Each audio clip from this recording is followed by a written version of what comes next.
အားလုံးပဲမင်္ဂလာပါကျမတော့ဆရာမင်းတင်ခိုင်တပည့်ဆရာမဆွေဆွေရီဖြစ်ပါတယ်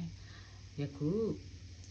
4လပိုင်း18 2025မှာ4လပိုင်း24 2025အတွင်းတနင်္ဂနွေသားသမီးများ၏တပတ်တာကံကြမ္မာကိုဟောကြားပေးမှာဖြစ်ပါတယ်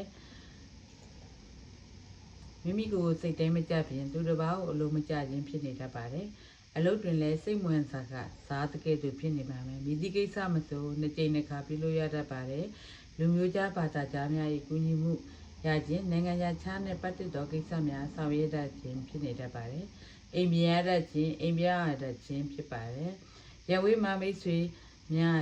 ဆွေမျိုးသားချင်းများရောက်လာတတ်ပါတယ်အရေးကြီးစာရွက်စာတမ်းများပျောက်တတ်ခြင်းကားကြောင့်ငွေကုန်ရခြင်းဖြစ်တတ်ပါတယ်ဖုန်းကွန်ပျူတာများဝင်တတ်ပါတယ်တခုကိုလည်းခံရတတ်ပါတယ်အလုပ်တွေအတိုက်ခံအခက်အခဲများအနှဲငယ်ရှိနေတတ်ပါတယ်မကြမီအဆင်ပြေသွားပါလိမ့်မယ်စီးပွားရေးထဲလေးလုပ်ငန်းနိုင်ဒီဖက်ရောင်းဝယ်လုပ်ငန်းပဲမျိုးမျိုးမုံမျိုးစုံဆိုင်ပန်းဆိုင်ထိုးလုပ်ငန်းများပုံမှန်တိုင်းလေပန်းနေတော့အချိန်ကာလဖြစ်ပါလိမ့်မယ်အရေးကြီးကိစ္စသွားလို့လွယ်နေလကောင်းစာမေးပွဲအင်တာဗျူးများတွားရောက်ဖြေဆိုစရာရှိရင်တော့လကောင်းအနည်းရောင်ဝက်ပြီးသွားပါဆက်ဆက်အဆင်ပြေချောမောအောင်မြင်ပါလိမ့်မယ်အချစ်ရေးချစ်သူရဲ့အားပေးစကားများနဲ့ရည်နဲ့နေရပါလိမ့်မယ်အိမ်တော်ရေးနီးတကြိကြဝေးတသက်သက်လိုဖြစ်နေတတ်ပါတယ်ရှင်ကျမရေးစေထိုးမခြင်းစေးစားမခြင်းဖြစ်တတ်ပါတယ်သတိထားပါအကျိုးပေးကနန်းခွန်9ဖြစ်ပါတယ်အိမ်ဖျားမှာရရစီဒမင်းကလူစုတောင်းခြင်းမိတ်ဆွေများကိုစီဒမင်းဒါနပြုခြင်းပြုလုပ်လိုက်ပါဆက်ဆက်ရအဆင်ပြေအောင်မြင်ပါလိမ့်မယ်ရှောင်ရန်တမောတိမစားပါနဲ့ရှင်တနင်္ဂနွေသားသမီးများအားလုံးစိတ်ချမ်းသာခြင်းကိုယ်ကျမ်းမာခြင်းများနဲ့ပြည့်စုံပြီးကောင်းကျိုးလိုရာဆန္ဒပြေဝကြပါစေတနင်္လာသားသမီးများအားလုံးမင်္ဂလာပါတနင်္လာသားသမီးတွေ4လပိုင်း18ရက်2025မှာ4လပိုင်း24ရက်2025တွင်တပတ်တာကံကြမ္မာဖြစ်ပါတယ်လုတ်တွင်မပြောပိုင်ပဲဖြစ်နေတတ်ပါတယ်အထက်လူကြီးဆက်သမားများနဲ့၎င်းလဲအောင်ငယ်သားများကြောင့်၎င်းစိတ်တိုင်းမကြအလိုမကျဖြစ်နေတတ်ပါတယ်မိတ်ဆွေများတွေလည်းတောကရောက်ရတတ်ပါတယ်ရုတ်တရက်ရူကြိုခြင်းစီးပွားတက်ခြင်းလည်းဖြစ်တတ်ပါတယ်ပျော်ရွှင်သောခီးထွေးရခြင်းသို့မဟုတ်ဖျားဘူးခီးထွေးရခြင်းလည်းဖြစ်တတ်ပါတယ်စစ်ပစ္စည်းထွက်ခြင်းပြစ်ခြင်းကာဘင်းပေါက်ခြင်းဖြစ်တတ်ပါတယ်ငွေများလည်းစစ်တက်ဝင်နေတတ်တယ်လို့ငွေများလည်းကုန်စရာများကြံဖန်ပြီးဖြစ်နေတတ်ပါတယ်မြေဝင်ခြင်းတိုက်ခါဝင်ခြင်းဖြစ်တတ်ပါတယ်ယင်းဒီသောမိတ်ဆွေဈေးရုံတရားသောတရင်ကြားတတ်ပါတယ်ရှင်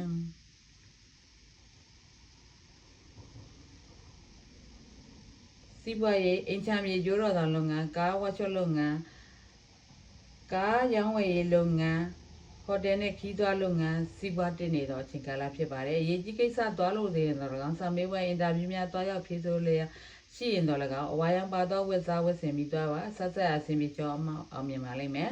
အချစ်ရေးအဆွတ်တွေပြတ်နေပါတတ်ပါတယ်အိမ်တော်ရေးတာယာပျော်ရွှင်နေသောအချိန်ကာလဖြစ်ပါလိမ့်မယ်ရှင်ကျမရေးခေါင်းကိုက်ခြင်းခန္ဓာကိုယ်ကိုက်ခဲခြင်းများဖြစ်တတ်ပါတယ်အကျိုးပေးကနန်း165ဖြစ်ပါတယ်ရရအိမ်ဖျားမှာကြာသာဟင်္ကာကလူစုတောင်းခြင်းမိတ်ဆွေများကိုဒါနပြုခြင်းပြုလုပ်လိုက်ပါဆက်ဆက်ရအောင်မြင်ပါလိမ့်မယ်ရှောင်ရန်ကော်ဖီမတောက်ပါနဲ့ရှင်တနင်္လာသားသမီးများအားလုံးစိတ်ချမ်းသာခြင်းကိုယ်ကျမ်းမာခြင်းများနဲ့ပြည်တော်မီကောင်းကျိုးလိုရာဆန္ဒပြေဝကြပါစေအင်္ဂါသားသမီးများအားလုံးမင်္ဂလာပါရှင်4လပိုင်း18 2025မှာ4လပိုင်း24ရက်2025တွင်အင်္ဂါသားသမီးများတွေတပတ်တာကံကြမ္မာဖြစ်ပါတယ်အလိုမင်္ဂလာကိစ္စများပြုလို့ဆောင်ရွက်တတ်ပါတယ်အိမ်တိမင်္ဂလာပြုလို့ရခြင်းတွတ်တန်သေးပစ္စည်းများဝင်ခြင်းရွှေသေးဝင်ခြင်းများဖြစ်တတ်ပါတယ်အစည်းအဝေးများတရရခြင်းလူမှုရေးကိစ္စများများနေတတ်ပါတယ်လျှောက်ငယ်သားများထွက်ခြင်းဖြစ်ပါတယ်ပြည်တွင်းပြည်ပခီးလဲသွားတတ်ပါတယ်သူများပြဿနာများကိုဂျားဝင်ဖြေရှင်းရတတ်ပါတယ်နယ်လေးမထိုးခြင်းအာမခံခြင်းများမလုပ်ပါနဲ့မြေကိစ္စအမွေကိစ္စများနဲ့လည်းစကားပြောဆိုရတတ်ပါတယ်ငွေဝင်နေတော့လည်းအထွတ်များပုံများနေတတ်ပါတယ်ကားလဲစရာလည်းဖြစ်လာတတ်ပါတယ်အထက်လူကြီးဆက်သမားများနဲ့သိစမပြေဖြစ်နေတတ်ပါတယ်ရှင်စီးပွားရေးအသီးနှံရောင်းဝယ်လုပ်ငန်းစစ်တုံပွဲယုံတစ်ချံမွေးမြူရေးလုပ်ငန်းရေတန်းလုပ်ငန်းအလှပြင်ဆိုင်အလှကုန်လုပ်ငန်းများပုံမှန်လည်ပတ်နေသောအချိန်ကာလဖြစ်ပါတယ်အရေးကြီးကိစ္စသွားလို့လည်းတော့၎င်းစာမေးပွဲအင်တာဗျူးများသွားရောက်ဖြေဆိုစရာရှိရင်တော့၎င်းအဖြူရောင်ဝက်စားဝက်ဆင်ပြီးသွားပါဆက်ဆက်အဆင်ပြေကြောင်းအောင်မြင်ပါလိမ့်မယ်အချစ်ရေးချစ်သူနဲ့ပျော်ရွှင်နေခြင်းဖြစ်ပါလိမ့်မယ်အိမ်တော်ရေး ရွှေမျိုးသားချင်းနဲ့ပတ်သက်သောကိစ္စများကြောင့်စကားများတတ်ပါတယ်ကျမ်းမာရေးအပူလောင်တတ်ပါတယ်ရှင်စိတ်ချသုံးဆွဲပါအကျိုးပေးကဏ္ဍ643ဖြစ်ပါတယ်ရရအိမ်ဖျားမှာဘဲသားစီကျက်ကလူစုတောင်းခြင်းမိတ်ဆွေများကိုဒါနာပြုခြင်းပြုလုပ်လိုက်ပါအဆဆက်ရအစဉ်ပြေအောင်မြင်ပါလိမ့်မယ်ရှောင်းရန်ဘဲဥမစားပါနဲ့ရှင်အင်္ဂါသားသမီးများအားလုံးစိတ်ချမ်းသာခြင်းကိုယ်ကျမ်းမာခြင်းများနဲ့ပြည့်စုံပြီးကောင်းကျိုးလိုရာဆန္ဒပြေဝကြပါစေဗုဒ္ဓသားသမီးများအားလုံးမင်္ဂလာပါရှင်လေးလပိုင်း18/2025မှာလေးလပိုင်း24ရက်2025အတွင်းတပတ်တာကံကြမ္မာဖြစ်ပါတယ်စုပ်လက်အားကောင်းနေသောချိန်ကာလဖြစ်ပါတယ်လေရင်ခီးပြောချင်သောခီးလဲသွားတတ်ပါတယ်အလုပ်ပြောင်းရွှေ့ရန်လည်းဖြစ်လာတတ်ပါတယ်ပြောင်းရင်လည်းကောင်းရင်ကောင်းသောပြောင်းခြင်းဖြစ်တယ်လို့လက်ရှိလုံးမှာလည်းစစ်လုပ်လျင်လည်းလာသာတိုးခြင်းဝင်ငွေကောင်းခြင်းဖြစ်နေပါမယ်အိမ်ရှင်မင်းအိမ်တော်ရှင်ဖြစ်ပါကသာသမီရတတ်ပါတယ်ရွှေဝင်းရင်ရွှေလက်ကဝင်းရင်ဖြစ်တတ်ပါတယ်အိမ်မွေးတိလိษံခွေးကြောင်လည်းဝင်လာတတ်ပါတယ်မိမိသုံးနေသောစစ်ပစ္စည်းပြတ်တတ်ခြင်းမျက်စိကြောင်ငွေကုန်ရတတ်ခြင်းအိမ်တွင်သုံးသောအိမ်တွင်လျှက်သုံးသောလျှက်စစ်ပစ္စည်းများပစ္စည်းတတ်ပါတယ်လျှက်စစ်ဓာတ်လိုက်ခြင်းရှော့ဖြစ်ခြင်းများလည်းဖြစ်တတ်ပါတယ်ထူးဆန်းသောအသိပညာတစ်ခုလည်းရတတ်ပါတယ်ရှင်ခင်မင်သောယင်းဤသောမိတ်ဆွေနဲ့လမ်းခွဲရတတ်ပါတယ်စီးပွားရေးအလှပြင်ဆိုင်အလှကုန်ခြေလေးလက်တဲ့အလှပြင်သောလုပ်ငန်းအမှုပညာရှင်အမှုပညာနဲ့ပတ်သက်သောလုပ်ငန်းများဝင်ငွေကောင်းနေသောချိန်ကာလဖြစ်ပါတယ်အရေးကြီးကိစ္စသွားလို့လျင်တော့၎င်းစာမေးပွဲအင်တာဗျူးများတွားရောက်ဖြေဆိုစရာရှိရင်တော့၎င်းအဝါနုရောင်ဆင်းဆွဲရောင်ပါသောဝက်စားဝက်ဆင်မိသွားပါအဆဆရာအစဉ်ပြေကျော်မောအောင်မြင်ပါလိမ့်မယ်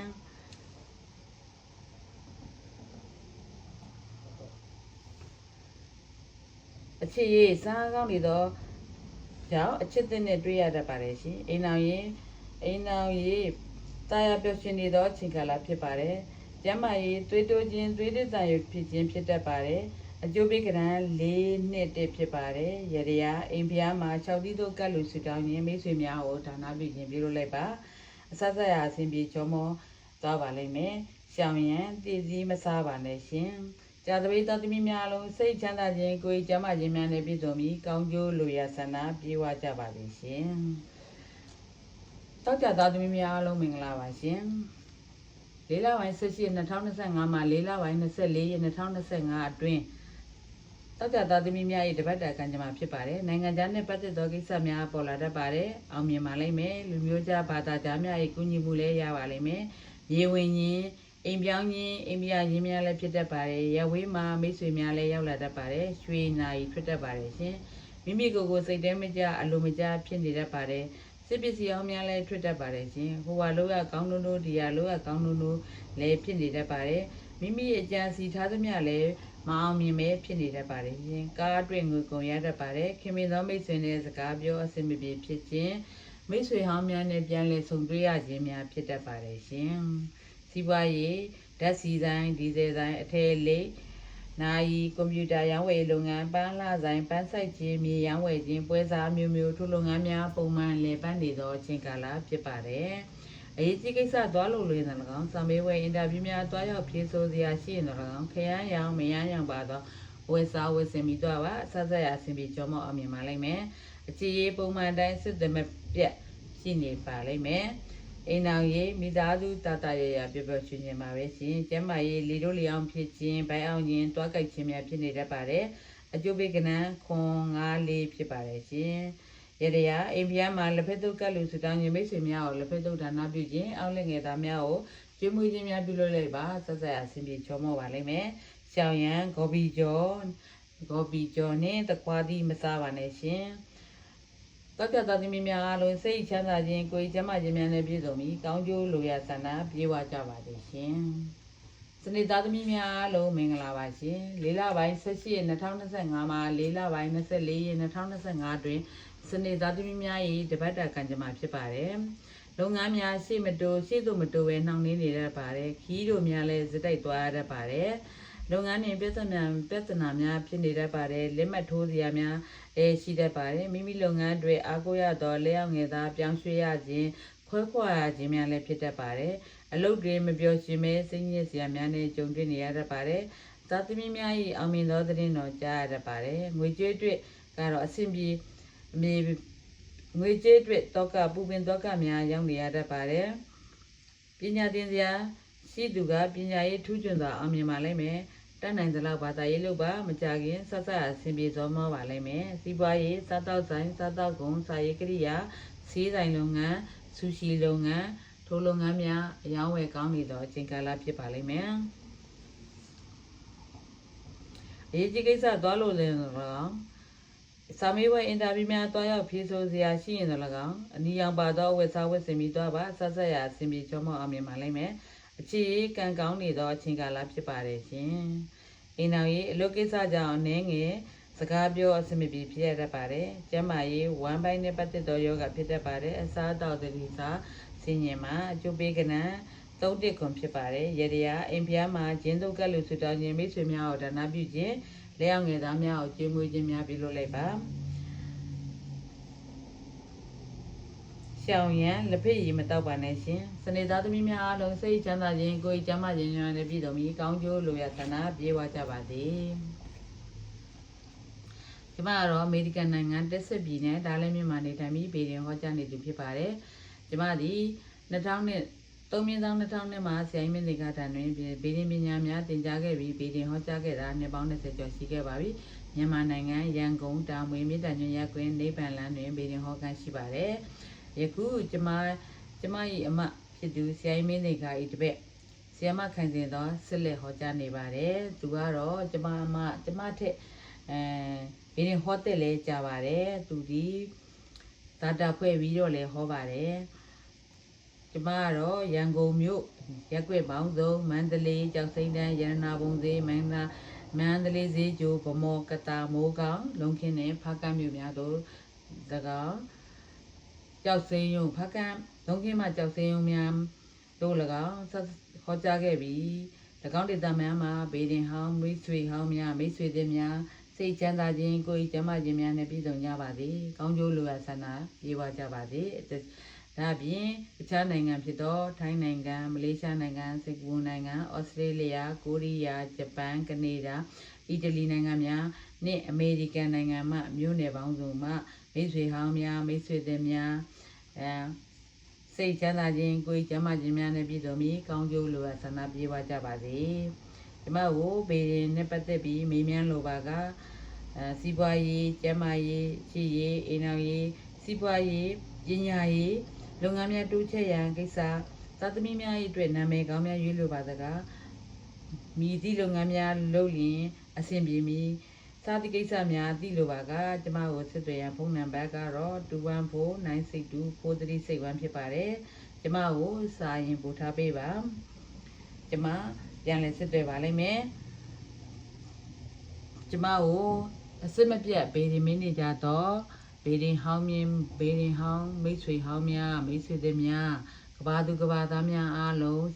မြန်မာပြည်သူမြန်မာပြည်သားများအားလုံးခွန်တဲ့သာသမီများအားလုံးစိတ်ချမ်းသာခြင်းကိုယ်ကျန်းမာခြင်းများနဲ့ပြည့်စုံပြီးကောင်းကျိုးလိုအပ်ဆန္ဒပြပါကြပါစေမြန်မာပြည်သူမြန်မာပြည်သားများအားလုံးလည်းဘေးဆိုးရန်ဆိုးအနေဆိုးများကင်းဝေးပြီးအမြဲဆုံးအေးချမ်းသာရသောမြန်မာပြည်ဖြစ်ပါစေလို့ဆုမွန်ကောင်းတောင်းလိုက်ပါတယ်ရှင်